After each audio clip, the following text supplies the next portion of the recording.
அனைவருக்கும் வணக்கம். இப்போ நம்ம காண போகிற சீஃப் கெஸ்ட் யாருன்னு பார்த்தீங்கன்னா காங்கை குமார். இவர் திருவள்ளூர் தெற்கு மாவட்ட தலைவர்.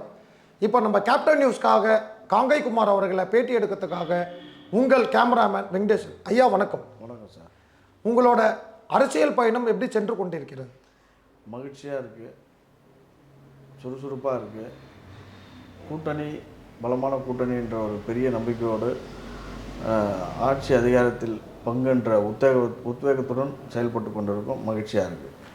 இப்போ புதிதாக பொறுப்பேற்றுள்ள மாணிக்கம் தாகூர் தான் வந்து டிவிகேவோட ஒரு கூட்டணி வைக்கணும் அன்னிலிருந்து இன்னி வரையுமே சொல்லிட்டு இருக்காரு. அவர் அதை சொல்கிறதுக்கான காரணம் என்னவா இருக்குது? தலைவரோட தூர பார்வைன்னு தான் சொல்லணும். அடுத்து வர நகர்வுகளை வைத்து தான் கூட்டணி என்ற ஒரு சரியான ஒரு பாதையை தேர்வு செய்யக்கூடியவர்கள் தான் தலைவராக இருப்பார்கள். அப்படி வர சூழலில் தலைவர் சரியான முடிவை தேர்ந்து தான் எடுத்து சொல்லியுள்ளார். இப்போது நீங்கள் பார்த்துருப்பீங்க, முன்னாடி வந்து பிரவீன் சக்கரவர்த்தியாக இருக்கட்டும், நம்ம மாணிக்கம் தாகூர் சாராக இருக்கட்டும், இவங்க ரெண்டு பேருமே இவங்க நிறைய பேர் வந்து டிவிகேவோட கூட்டணி வைக்கணும்னு சொல்லியிருந்தாங்க. ஆனால் இதுக்கு முட்டுக்கட்டை போட்டது யாருன்னு பார்த்தீங்கன்னா செல்வ பெருந்தகையும் சிதம்பரம் சாரும் தான். இவங்களுக்குள்ள வந்து என்ன பாண்டிங், திமுகவுக்கும் இவங்க ரெண்டு பேருக்கும் என்ன பாண்டிங் இருக்குது? முன்னாள் தலைவர் அப்படிலாம் ஒன்றும் இல்லை சார். அதாவது இவ்வளோ காலம் நாங்கள் திமுகவில் பயணம் பண்ணோம். அந்த கூட்டணி உடையக்கூடாதுன்ற ஒரு நோக்கம் இருக்கலாம். வேறு ஒன்றும் பாண்டிங் இருக்கிறதுக்கு என்ன இருக்குது? ஒன்றும் இல்லை. அப்போ திமுக கூட்டணி உடையக்கூடாதுன்னா இப்போ துரோகம் பண்ணிட்டு வெளில விட்டீங்க. உங்களை ஜெயிக்க வச்சதே திமுக தானே, இப்படி துரோகம் பண்ணலாமா நீங்கள்? அதாவது சார், ஆட்சி அதிகாரம் அப்படின்ற சூழலில் துரோகன்றது நாங்கள் மட்டும் ஜெயிச்சுட்டு அவங்க எல்லாமே தோற்று போல, எங்களாலேயும் அவங்க ஜெயிக்கிறாங்க, அவங்களாலேயும் நாங்கள் ஜெயிக்கிறோம். அப்போ நாங்கள் வந்து மீதி இருக்கிற இடத்துலலாம் தோற்றோம், அது அவங்களால தான் சொல்ல முடியுமா? இப்போ இதுவரையுமே காங்கிரஸ் வந்து யார் மேலெல்லாம் ஏறி தான் பயணம் செஞ்சுட்டு இருக்காங்க. ஏன் தனியாக வந்து நின்று வந்து நீங்கள் நிற்க மாட்டேங்கிறீங்க? இது ஏன் சார், நாங்கள் 2014 பாராளுமன்ற தேர்தலில் நின்னோமே, எல்லா இடத்துலையும் நல்ல ஓட்டு வாங்கினோமே. ஏன் தமிழ்நாட்டில் வந்து நீங்கள் தனியாக நிற்க மாட்டேங்கிறீங்களே? தமிழ்நாட்டில் தான் நின்று இல்லைங்க, சட்டமன்ற தேர்தல், நாடாளுமன்றம் வேறு சட்டமன்றம் வேறு இல்லை. அதுக்கான சூழல் ஏற்படல சார். தனியாக நிற்கிறதுக்கான சூழல் ஏற்படல. வருங்காலத்தில் ஏற்பட்டால் கண்டிப்பாக வந்து தலைவர் முடிவெடுத்து நிற்கிறதுக்கான வாய்ப்பு இருக்கும். இப்போது காமராஜர் ஐயா மட்டும்தான் தமிழ்நாட்டுக்கு வந்து காங்கிரஸ் சார்பாக நிறைய நல்ல விஷயங்களை செஞ்சார். இதுவரையும் நீங்கள் காங்கிரஸில் பார்த்தீங்கன்னா எத்தனையோ எம்பிஸ் வராங்க, எத்தனையோ எம்எல்ஏஸ் போகிறாங்க. ஆனால் இதுவரையும் தமிழ்நாட்டுக்காக உங்கள் காங்கிரஸை சேர்ந்தவங்க எதுவுமே செய்யலையே. ஏன் சார், எவ்வளோ திட்டங்கள் செஞ்சுருக்கோம். எதனா ஒரு திட்டங்கள் சொல்லுங்கள். அது எல்லாமே வந்து நீங்கள் திமுகவோட கூட்டணியில் இருக்கப்போ அவங்களுக்கு நீங்கள் எந்த ஒரு அழுத்தமும் தரல. அவங்க மூலமாக நீங்கள் சுகத்தை தான் அனுபவிச்சிங்க. யார் மூலியமாக சுகத்தை? திமுக மூலமாக. சார், திமுக நாங்கள் என்ன சுகம்? அதாவது நாங்கள் வந்து பல காலமாக ஆட்சியில் இல்லை, எங்கள் மத்தியில். திமுக இங்கே இப்போ தான் ஒரு 5 வருஷமாக இருந்தாங்க. எங்களுக்கு அவங்க என்ன பண்ணிட்டாங்க, நாங்கள் என்ன சுகம் அனுபவிச்சோன்னு நீங்கள் சொல்கிறீங்க? இல்லை, அவங்க மூலமாக இப்போ 10 எம்பி வந்திருக்காங்கல்ல. ஆமாம், அந்த 10 எம்பி வந்து காங்கிரஸ் இது நம்ம திமுக கொடுத்தது தானே. Correct sir. நாங்கள் ஆட்சியில் இருந்தால் தானே சார் பண்ண முடியும் மக்களுக்கு. நாங்கள் ஆட்சியிலே இல்லையே சார். அந்த எம்எல்ஏ ஃபண்டுன்றது அது எதிர்கட்சியாக இருந்தாலும் சரி, ஆளுங்கட்சியாக இருந்தாலும் அந்த எம்எல்ஏ ஃபண்டு வந்துட்டு தான் இருக்க போகுது. அதில் வந்து என்ன ஆளுங்கட்சியாக பண்ணால் நீங்கள் வந்து அந்த லஞ்சம் வாங்குறதுக்காக ஆளுங்கட்சியாக இருக்கணும்னு எதிர்பார்க்குறீங்களா? லஞ்சம் வாங்குறது இல்லை சார். நலத்திட்டங்களை நாங்கள் செய்யணும்னா அதிகாரத்தில் ஆட்சியில் இருக்கணும். அப்போ தான் நம்ம செய்ய முடியும். இப்போ வருஷத்துக்கு வந்து 5 கோடி ரூபா எம்பி நிதி வருதுன்னா அந்த 5 கோடி வச்சு என்ன பண்ணிட முடியும் சொல்லுங்கள் பார்க்கலாம். சரி, இப்போ நீங்கள் ஆளுங்கட்சியாக இருந்தீங்கன்னா என்ன பண்ண முடியும்? வரமுறை இல்லாமல் நம்ம எடுத்து பண்ணலாம். என்னென்ன தேவை இருக்கோ அதெல்லாம் எடுத்து பண்ணலாம். எங்கே தேவைகளோ இப்போ நாங்கள் லிமிட்டோடு தான் செயல்பட வேண்டிய ஒரு சூழல் இருக்குது. அதிகாரம் இருந்ததுன்னா நாங்கள் ஈஸியாக எல்லா வேலையும் செய்ய முடியும். சரி, 2014 வரையும் உங்ககிட்ட தான் ஆட்சி இருந்தது. இது வரையுமே இந்தியாவுக்கே நீங்கள் எதுவுமே செய்யலையே நல்ல விஷயங்கள். என்ன சார், நீங்கள் இன்றைக்கி சுதந்திரமாக கேள்வி கேட்குறீங்களா? அதுக்கு காரணமே நாங்கள் தான் சார். அந்த மாதிரி ஒரு பெரிய சுதந்திரத்தை உண்டு பண்ணி கொடுத்த கட்சி காங்கிரஸ் கட்சி. காங்கிரஸ் கட்சி வந்து இன்றைக்கி ஒட்டுமொத்த மக்களும் வறுமையிலேருந்து மீண்டு வந்ததுக்கு பெரிய காரணம் காங்கிரஸ் கட்சி. அதை தாண்டி வந்து பல நலத்திட்டங்கள், ஏகப்பட்ட நலத்திட்டங்களை செஞ்சுருக்கோம் சார். நீங்கள் எப்படி அதை செய்யலன்றீங்க? பாஜக தான் வந்து உங்களை சொல்கிற காங்கிரஸ் தான் வந்து தமிழ்நாட்டையே சுரண்டி எல்லாத்தையும் விட்டு போயிட்டாங்க 2014 சொல்லப்பட்டது. அதனால தான் தொடர்ச்சியாக வந்து நீங்கள் 3 முறை தோக்குறீங்க. பிஜேபி வந்து நாங்கள் செஞ்சதை தான் அவங்க செஞ்சிட்ருக்காங்க. அவங்க புதுசாக என்ன செஞ்சாங்க? ஏதாச்சும் ஒன்று சொல்லுங்கள்.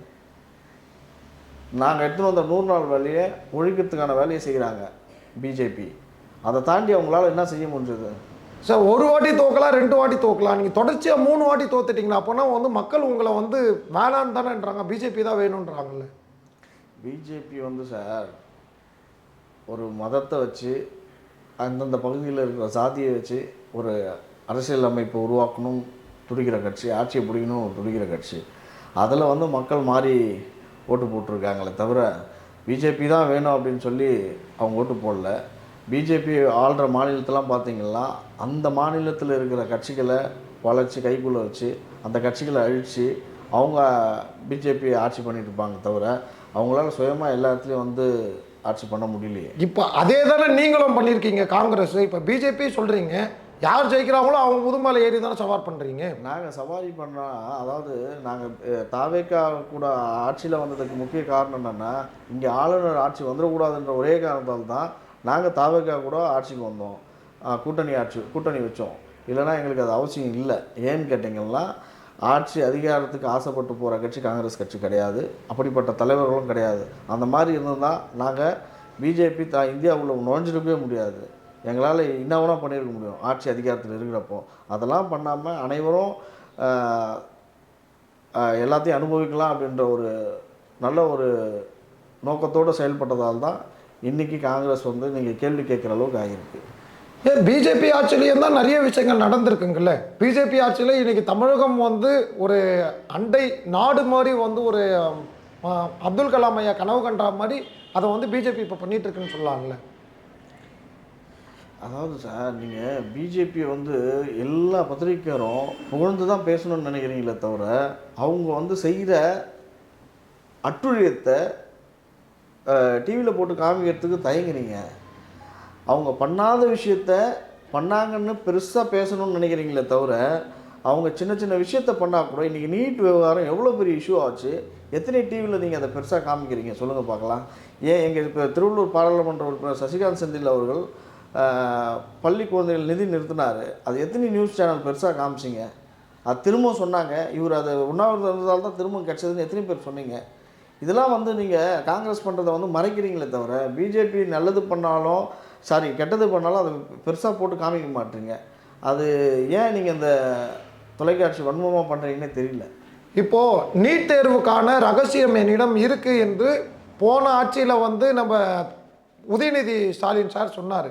அப்போது வந்து நீங்கள் அவங்க கூட்டணி தானே இருந்தீங்க, அதை வந்து திமுக வந்து அதை நிறைவேற்றலை, அந்த நீட்டை வந்து நான் கேன்சல் பண்ணணும். அப்போ இருந்தே நீங்கள் வெளியேறிக்கலாம்ல. அதாவது சார், அவர் வந்து ஆட்சி அதிகாரத்தில் இருக்கிற வரையிலும் நாங்கள் பண்ணுவோன்னு சொன்னார். அதன் பிறகு அவர் வந்து நீங்கள் அவரை கேள்வி கேட்க வேண்டிய கேள்வி இது, ஏன் பண்ணலை அப்படின்னு. நாங்கள் ஆட்சியில் இருந்தோம், அவங்க கூட அதிகாரத்தில் இல்லை, நாங்கள் கூட்டணியில் தான் இருந்தோம். நாங்கள் என்ன அதிகாரத்தில் இருந்தோம் அவங்க கூட சொல்லுங்கள் பார்க்கலாம். நாங்கள் கூட்டணியில் இருந்தோம், அவ்வளோதானே தவிர எந்த அதிகாரத்துலையும் இல்லையே. எங்களுக்கு அதிகாரமே கொடுக்கலையே, அவங்க ஆட்சியில் பங்கு எதுவுமே தரலையே. அவங்க தான் சொல்லிட்டாங்களே நாங்கள் தரமாட்டோம் அப்படின்னு சொல்லி. நாங்கள் இந்த கேள்வி ஏன் கேட்டோன்னா, நீட்டை வந்து கொண்டு வந்தது வந்து நீங்கள் நம்ம பிஜேபின்னு சொல்கிறீங்க. அப்போ அதை எதிர்த்து தான் வந்து போன 2021 உதயநிதி ஸ்டாலின் அவர்கள் வந்து அப்படி மக்கள்கிட்ட சொல்லி தான் வந்து ஓட்டு வாங்கினார். நீங்கள் வந்து அது அதிகாரம் கொடுக்கலனா கூட, இல்லைங்க நான் உங்களோட கூட்டணி இருக்க மாட்டேன், வர இதுவில் கூட நான் உங்களோட வந்து பயணம் செய்ய மாட்டேன், 2024 நாடாளுமன்ற தேர்தலில் சொல்லியிருக்கலாம்ல.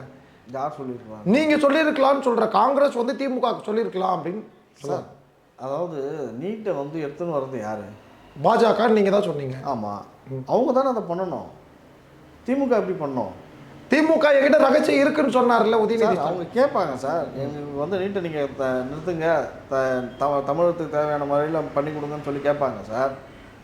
ஆனால் பண்ணுற இடத்துல யார் இருக்குது? பிஜேபி தானே இருக்குது. சரி, இப்போ நீங்கள் எல்லாமே பிஜேபின்றீங்க.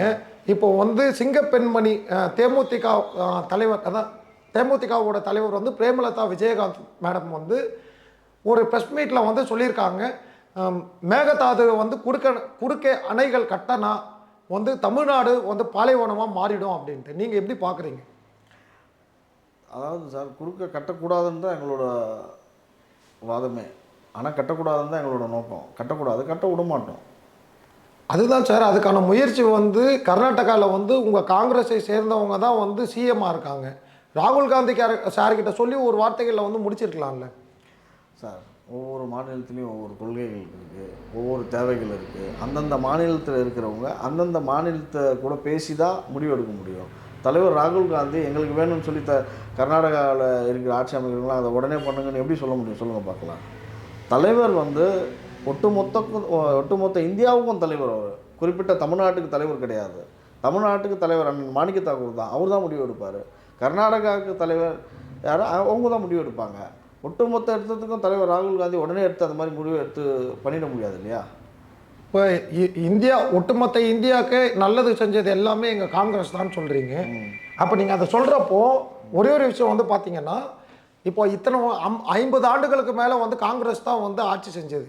இப்போது தமிழ்நாட்டுக்கு தேவையான அது கர்நாடகாவாக இருக்கலாம், கேரளாவாக இருக்கலாம், எல்லா இடத்துலையும் பிரச்சனைகள் நடந்துட்டு இருக்கலாம். அதை நீங்கள் அப்பயே வந்து சால்வ் பண்ணியிருக்கலாம்ல. இது ஏன் வந்து முட்டை விட்டு இவ்வளோ வந்து பெருசாகிற அளவுக்கு வந்து வச்சுக்கிட்டாங்க? எப்படி சார் நீங்கள் அதை உடனே முடிச்சிட முடியும்னு நினைக்கிறீங்க? இதில் 50 ஆண்டு காலமாக நடந்துட்டு தானே இருக்குது அந்த பிரச்சனை. ஆமாம், அதுக்கு இன்னும் மாற்று வழின்றதை பார்ப்பாங்க சார். இது வரையுமே பார்க்கல, 50 ஆண்டு காலமாக பார்க்கவே இல்லையா? Correct sir. இந்த 15 வருஷமாக பிஜேபி ஆட்சியில் இருக்குது, என்ன பண்ணாங்க? அது அவங்கள கேட்க மாட்டீங்களே? இல்லை சார், அதுக்கான குரல்லாம் வந்து பாஜக தலைவராக இருந்த ஒரு அண்ணாமலையெல்லாம் வந்து நிறைய விஷயங்கள் கண்டனங்கள்லாம் தெரிவித்தார் போன அவங்க ஆட்சியில். இந்த மாதிரி காங்கிரஸில் வந்து செல்வ பிறந்தகையெல்லாம் எதுவுமே சொல்லவே இல்லை, வாய் மூடின்னு தானே இருந்தார் சார். தலைவர் வந்து இப்போ தலைவர் பதவியில் இல்லை, முன்னாள் தலைவர் தான். நான் முன்னாள் தலைவர். இப்போ இருக்கிற தலைவர் அண்ணன் மாணிக்க தாக்கூர் அவர்கள் தெளிவாக சொல்லியிருக்கார், நாங்கள் அணை கட்ட விட மாட்டோம், நாங்கள் போராடுவோம்னு சொல்லியிருக்காரு. சரிங்க சார், இப்போ வந்து இந்த கேள்விகளை வந்து ஏன் கேட்குறேன்னா, நாம் தமிழர் கட்சி சீமான் அவர்கள் உங்களை வந்து என்ன சொல்கிறாருன்னா, உங்களுக்கு தைரியம் இருக்கா, வெக்கம் இருக்கா, சூடு இருக்கா, சொர்ணம் இருக்கா, நம்பர் 1 துரோகினா காங்கிரஸ் தான், இன துரோகிகளை. இவங்களுக்கு வந்து திமுக மட்டும் இல்லை, அவங்க ஒட்டுமொத்த தமிழர்களே உங்களுக்கு துரோகம் பண்ணுறது தான் வேலை அப்படின்னு அவங்க ஒரு பேட்டியில் சொல்லியிருக்காங்க. சார், சீமான் வந்து வாங்க தம்பிங்கன்னு சொல்லி தோல் மேலே கையை போட்டு அவங்க பாக்கெட்லேருந்து காசு எடுக்கிறவர் யார்? சீமான்.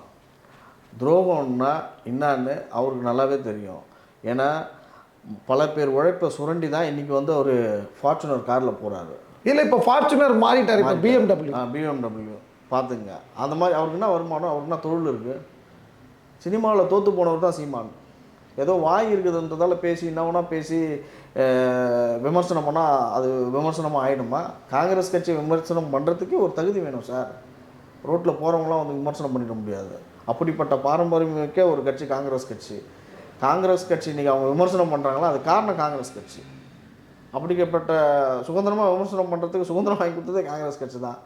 இன்னும் ஏது பேசணும்னு தெரியாமல் பேசுகிறாரு சார். இப்போது ஜெயவர்தனே ராஜீவ்காந்தி ஜெயவர்தனை போட்டதுக்கப்புறம் தான் அங்கே வந்து இலங்கையில் அத்தனை தமிழர்கள் வந்து இனப்படுகொலை செய்தாங்க. இந்த இனப்படுகொலைக்கெல்லாம் காரணமே வந்து காங்கிரஸ் தான். இன துரோகினா காங்கிரஸ் தான். அவங்களை ஒரு காலமே நான் விட்டு வைக்க மாட்டேன், அவங்களை அழிச்சிடுவேன் அப்படின்னு நான் சபதம் போட்டு சுற்றிட்டு இருக்கா போல சீமான் கட்சி ஆரம்பித்து எவ்வளோ காலம் ஆகுது? கிட்டத்தட்ட ஒரு 15 ஆண்டுகள் 10 ஆண்டுகளுக்கு மேலே ஆகுது. மேலே இருக்கும். இதுவரையும் ஒரு சீட்டு வந்திருக்காரா? வரல. அவரால் பேச மட்டும்தான் முடியும். மக்களுக்கு தெரியும் யார் அதிகாரத்தில் உட்கார வைக்கணும், ஆட்சி யார் கையில் கொடுக்கணும் அப்படின்றது மக்களுக்கு தெரியும். கட்சி ஆரம்பித்து 2-3 வருஷத்தில் இன்றைக்கி விஜய் முதல்வர் ஆகிட்டார். அவரும் திரைத்துறையில் தானே வந்தார். ஏன் சீமானால் ஆக முடியல? சார், சீமானோட கொள்கை வேறு, விஜய் சாரோட கொள்கை வேறு. ஓகே, இப்போ இது வரையும் பார்த்தீங்கன்னா இப்போ விஜயுமே வந்து தனியாக தான், ஜோசப் விஜயும் தனியாக தான் நின்று இருக்காரு, சீமானும் தனியாக தான் நிற்கிறாரு. நீங்கள் வந்து அவர் என்ன கேட்குறேன்னா, எங்கள் கட்சியை பற்றி பேசுறதுக்கு காங்கிரஸுக்கு வந்து தகுதி இல்லை. நான் 234 தொகுதியிலையுமே வந்து நான் தனியாக தான் நின்று 40 தொகுதியிலும் பாராளுமன்றம் தனியாக தான் நிற்கிறேன். இவங்களால் நிற்க முடியல, யார் முதுகுலனா ஏறி பயணம் தானே பண்ணிகிட்டு இருக்காங்கன்னு அவரோட வாதம். நாங்கள் இந்தியா முழுக்க கட்சி நடக்குது சார். காங்கிரஸ் கட்சி 534 தொகுதியா?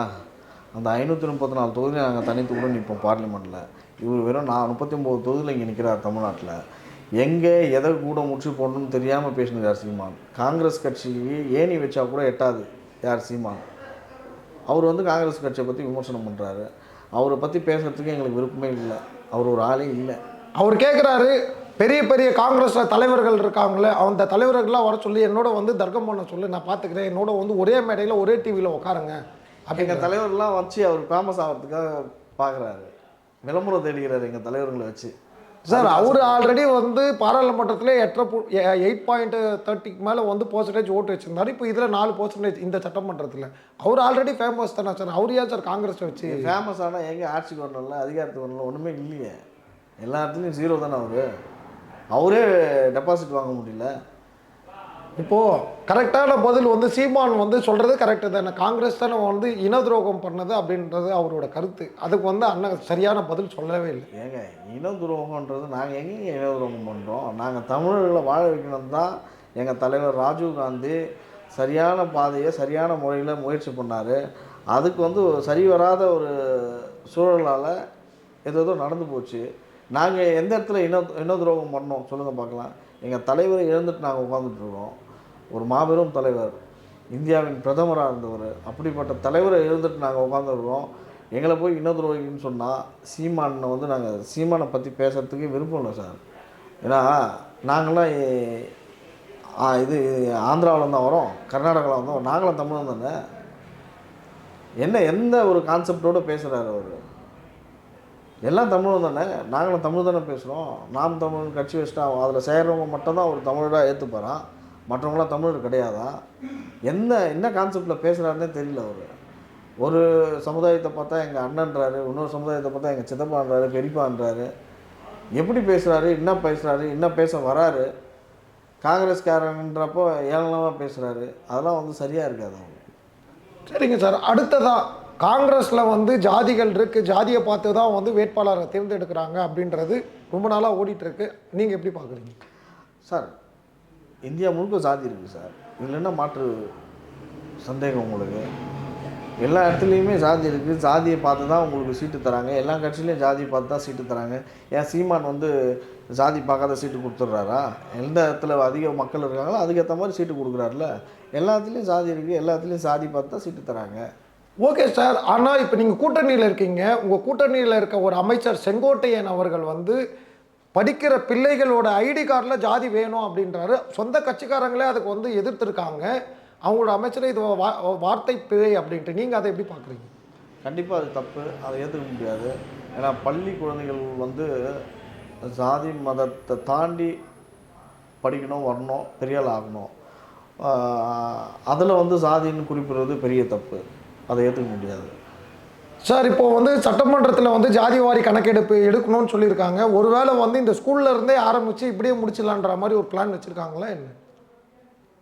தெரியல சார், அதை பற்றி எனக்கு தெரியல சார். இது எவ்வளோ பெரிய ஒரு அப்பட்டமான ஒரு தப்பான விஷயம் சார். குழந்தைங்கிட்ட எடுத்துகிட்டு போய் ஜாதியை புகுட்டுறாரு. தப்புன்னு சொல்லிட்டேன்னா சார், ஜாதி சரி, அதை கண்டனம் தெரிவித்து அந்த கூட்டணியிலேருந்து வெளில வாங்க சார். நீங்கள் எதுக்கெத்தாலும் கூட்டணி விட்டு வெளியே வாங்க. ஏன் நாங்கள் வந்து 60 வருஷம் கழித்து ஒரு அமைச்சரவையில் உள்ளே இருக்கோம். மாண்புமிகு முதல்வர் அவர்கள் பதவி ஏற்று 3 மாதம் கூட ஆகலை. எதுக்காக இவ்வளோ ஒரு வன்மம்? யார் பார்த்தாலும் காங்கிரஸுக்கு வந்து அமைச்சர் கொடுத்துடக்கூடாது, கூட்டணி விட்டு வெளியே வாங்க. செங்கோட்டையன் சொல்கிறாரு, அதை மாற்றிக்கிறேன்னு சொல்லிட்டாங்க. அதன் பிறகு நீங்கள் கூட்டணி விட்டு வெளியே வாங்க. எதுக்கெத்தாலும் கூட்டணி விட்டு என்ன நோக்கம் உங்களுக்கு? காங்கிரஸ் நல்லா இருக்கக்கூடாது, காங்கிரஸ் ஆட்சியில் வரக்கூடாது, காங்கிரஸ் அதிகாரத்தில் வரக்கூடாது, இதுதான் உங்களோட நோக்கமா சார்? அது வந்து மக்கள் முடிவு எடுத்துட்டாங்களே, அதனால தானே 15 ஆண்டுக்காக வந்து எல்லாமே நீங்கள் வெளியில் உட்காந்துட்டு இருக்கீங்க. இதுவரையுமே நீங்கள் வந்து பிரதமர் ஆக முடியலல்ல சார். பிரதமர் ஆகிறதுக்கு மக்கள் என்னைக்கு முடிவு எடுக்கிறாங்களோ அன்றைக்கி வந்து ஆக போகிறோம். இது ஒரு என்னைக்கு மக்கள் தீர்ப்பு கொடுத்தாலும் அதை ஏற்றுன்னு நாங்கள் அடுத்த வேலையை மக்கள் பணி செய்ய தானே போயிட்டுருக்கோம். அதே தான் வந்து சீமானதும் வந்து என்ன, இப்போ எனக்கு வந்து மக்கள் இப்போ நீங்கள் சொல்கிறீங்களா, அதே தான் அவரும் சொல்கிறாரு. ஆமாம், அவர் அதே தான் சொல்கிறாரு. அப்போ நீங்கள் வந்து சீமான ஒரு ஆளான்னு கேட்குறீங்களா? அப்போ அவர் அதான் கேட்குறாரு. 15 ஆண்டு காலமாக வந்து உங்களை வந்து மக்கள் புறக்கணிச்சிட்டாங்க, உங்களை வேணாம் வீட்டுக்கு போய் உட்காரு, பாய் அப்படின்ட்டாங்க. அவரும் அதுதான் பண்ணியிருக்காங்க. அதுக்காக அவர் கட்சி இழுத்து போட்டு போயிடுவாரா வீட்டுக்கு? நாங்கள் மக்கள் பணி செய்கிறோம் சார். அவர் என்ன பண்ணிகிட்ருக்காரு? மைக் எங்கன்னா கிடச்சா வாய்க்கு பேசிட்டு போகிறாரு தவிர வேறு ஒன்றும் பண்ணல அவர். நாங்கள் கீழே இறங்கி வேலை செஞ்சிட்ருக்கோம், மக்கள் பணி செஞ்சிட்ருக்கோம். எங்கள் 9 எம்பியும் வந்து கடுமையாக உழைக்கிறாங்க. இப்போ 2 அமைச்சர் நைட்டும் பகலுமாக உழைக்கிறாங்க. நாங்கள் மக்கள் பணி செஞ்சிட்ருக்கோம் சார். வருங்காலத்தில் நாங்கள் வந்து இன்றைக்கி 2 அமைச்சர்னா நாளைக்கு 10 அமைச்சர் ஆகுவோம், பிரதமர் ஆகுவோம். அதுக்கான வேலையை தான் நாங்கள் செஞ்சிட்ருக்கோம். இப்போ பொது வேட்பாளராக இடைத்தேர்தலில் வந்து நம்ம சீமானை நிற்க வைக்கிறதா ஒரு பேச்சு வந்து போயிட்டுருக்கு. இப்போ அப்படி அவர் நின்னார்னா நீங்கள் அதுக்கான நீங்கள் எப்படி தாவேக்கால சொல்லி காங்கிரஸ் சார்பாக நிற்பீங்களா, இல்லை அதுக்கு வந்து தாவேக்கா நின்னார்னா அவங்களுக்கு வந்து நீங்கள் ஆதரவு தெரிவிப்பீங்களா? அதெல்லாம் எங்கள் கட்சி தலைமை தான் சார் முடிவு பண்ணோம். இல்லை ஒரு காங்கிரஸ் தொண்டராக உங்களோட ஒரு இது இருக்குல்ல, அதனால தான் கேட்குறேன். காங்கிரஸ் அதெல்லாம் வந்து காங்கிரஸ் கட்சியோட தலைமை தான் முடிவு பண்ணோம், நாங்கள் அதை சொல்ல முடியாது. அண்ணா ரொம்ப நன்றி அண்ணா. இவ்வளோ நேரம் உங்களோட பொன்னான நேரத்தை எங்கள் கேப்டன் டிவிக்காக ஒதுக்கி பேட்டி கொடுத்ததுக்கு நன்றி. நன்றிண்ணா.